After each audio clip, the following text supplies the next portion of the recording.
Stanford University.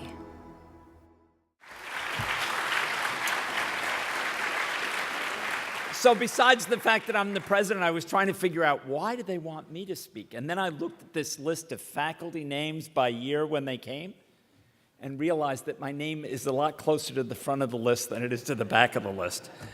And I still remember arriving in those incredible days when the AI lab was still up on Arastradero Road, and the only laser printer in the world that we could get our hands on outside of Xerox PARC was up there.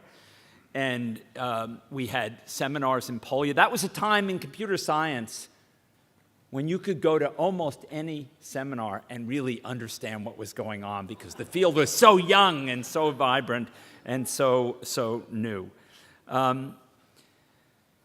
Given that top 10 lists are very popular, I thought what I'd do is try to close with 10 comments about what has made this department simply exceptional, and how I think some of those things will stand us well in the future. I do have the advantage of seeing a lot of great departments at Stanford, but this one is in some ways unique when you look not only at the quality of the department in terms of the faculty and the students who've been educated here, but also its impact on the world.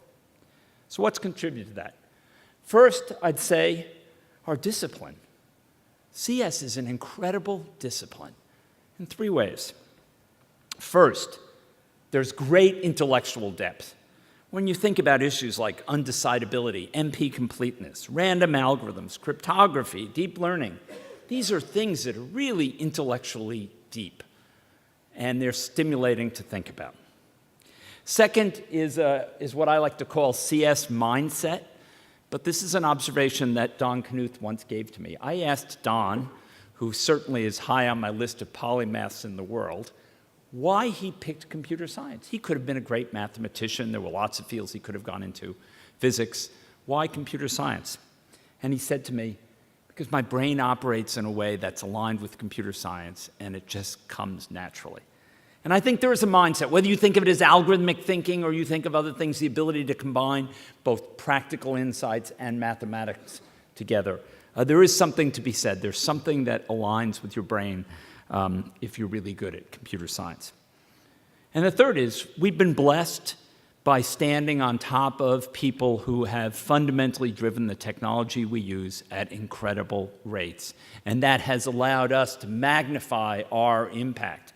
When you think about what's happened, not just in semiconductors, certainly, and driven the computing power way up, but think about magnetic disks, a technology we once thought was dead, and yet got completely reinvented and leaped to new levels of capacity. And look what's happened in communications and how revolutionary the communications revolution and the use of fiber has been. It's been incredible. And we've been able to stand on the shoulders of all those technology people and deliver. In the end, people don't really care that much about the technology. They care with what you do with it and how you deliver something different to them.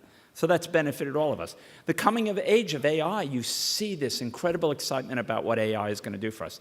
It just turned out we needed about 10 to 100 million times the computer power we thought we needed, and that was the issue.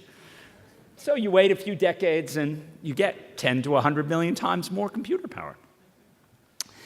Second, this is a department that started out with a great team of faculty founding the department and being hired in those early days. You think about that founding team, George Forsythe, Jack Harriet, Bill Miller, Gene Golub. You think about the faculty we hired in the early years, Ed Feigenbaum, John McCarthy, Don Knuth, George Danzig, Bob Floyd. That set the department at a standard of excellence that it has managed to maintain and cherish over the years. But that beginning really set a very high mark. And for a department to start out that way, I think sets it in an incredible trajectory. But that wasn't the end. We continued to hire great faculty over the years. Vince Cerf, Jeff Ullman, Forrest Baskett. It was a tradition was set to hire people who were interested in doing really groundbreaking work. I sometimes tell junior faculty when they're hired at Stanford, don't come here if your strategy is to try to bunt. Stanford is not a place that tenures people who hit bunts or even singles. we try to hire faculty that are really going to go out and change and become the leaders, the intellectual leaders in their disciplines. And then look at the incredible students we brought over the years. Raj Reddy, our first PhD, who actually came when we were still in math, but completed his PhD. Barbara Liskoff, David Shaw, Susan Graham, Bill Cochran, several people we hired. Hector, we even brought you back after we gave you your PhD as a faculty member, and Vaughn Pratt and Daphne. People like Larry and Sergey, Bob Tarjan, Dave Gifford, Ron Rivest, Dwayne Adams, Bob Sproul. These are all people that have gone on to do incredible things and make us incredibly proud. And all I can say is, I hope the department really amplified their ability to go out in the world and do good, because they've certainly done tremendous things for our field. This has also been a department that's been willing to be on the cutting edge, to go out and lead, to try to change things in different ways. And there are so many examples of this. It starts with Don's first book, Art of Computer Programming. Who would have the courage to outline a 7-volume series of books about the entire field and to set that goal? But that book really helped create the field and define what computer science meant in a very unique way. I think we all learned a tremendous amount from it. And those kinds of contributions were critical. John McCarthy's invention of Lisp, tremendous contribution and thinking about programming and its relationships to mathematical logic. Ed Feigenbaum's early work on Dendrol, putting together, taking computer science ideas and bringing them out and merging them with the knowledge in medicine to really drive the artificial intelligence field forward. In the old days, we didn't have personal computers. In fact, in the very old days, we didn't even have that thing called time sharing. But Stanford and MIT and other places were on the forefront of creating that. And certainly a lot of things happened here with the old PDP-1 and the glass tubes. And then what was up at the AI lab, which was truly revolutionary. The old data disk and a machine and the old PDP-10 was really an incredible thing. And then John McCarthy with Ralph Gorin built LOTS, the low overhead time sharing system, so that students could do their computing online at a time when otherwise it simply would have been impractical and too expensive. These things really changed the world. Of course, the early ARPANET and internet work, the VLSI revolution that, while several institutions began it, I think it had a transformative effect here, and we ended up having an enormous impact as that technology really changed the world. But that was because we were willing to grab it early. Stanley and the self-driving car, I think lots of work had been done on the field, but that really constituted a breakthrough to do something really tremendous. And of course, the MOOCs. I mean, we got our start, it got their start really here, and the real explosion occurred here because people were willing to try something very different and very bold. That willingness to experiment, that willingness to try new things is something we have to keep and cherish, because it is those people that take those big chances that really change the world. Sixth thing that I think has made this department really extraordinary is its interest in seeing its creation and its ideas go beyond the walls of the academy.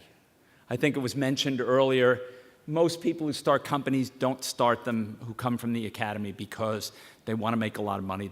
They start them because they want to see their ideas take root and go change the world and make it better. And certainly we've seen this time and time again. Don's dedication to tech and getting tech out there and making sure it became a resource for lots of people.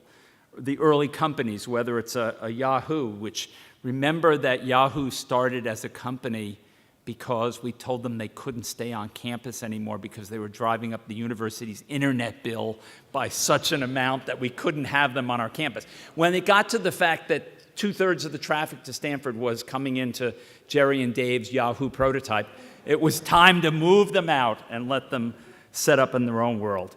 Larry and Sergey with Google. Sun, which had its roots in a simple question that Forrest and others asked: could we take the vision of a Xerox Alto and make an affordable personal computer that people could really afford to put on their desk? Because at $60,000, that was probably too expensive a machine. So many of us were shaped by those early Xerox Altos and seeing the glimpse of what personal computing was going to look like. It's one of the remarkable things about our field. We sometimes have this opportunity to stand at a point where we can look 20 years ahead. And because of the radical rate at which technology changes in this field, an idea which is far out 10 years from now runs on a personal computer when you wait that 10-year period. So that's one of the phenomenal things about the field. Silicon graphics, the work that Dave Sheridan and others have done in the computer networking area, the Granite and other companies that have changed that. Pat's work on Tableau. Luis's work on Imagen to help propel laser printers into the mainstream, something which wasn't going to happen, I think, without a push in that industry to get people to think about this technology could be made cheap enough that every office could afford to have a laser printer, not just one or two per company. Mendel's work on VMware that's just changed the whole prospect of how we do large-scale machines, how we do virtual machines. I think that's one of the things we've been incredibly beneficial in our contribution to the world.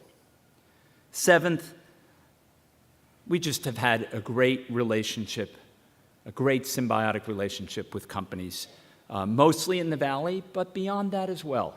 And I think this has benefited, obviously it's benefited industry, but it's also benefited the university.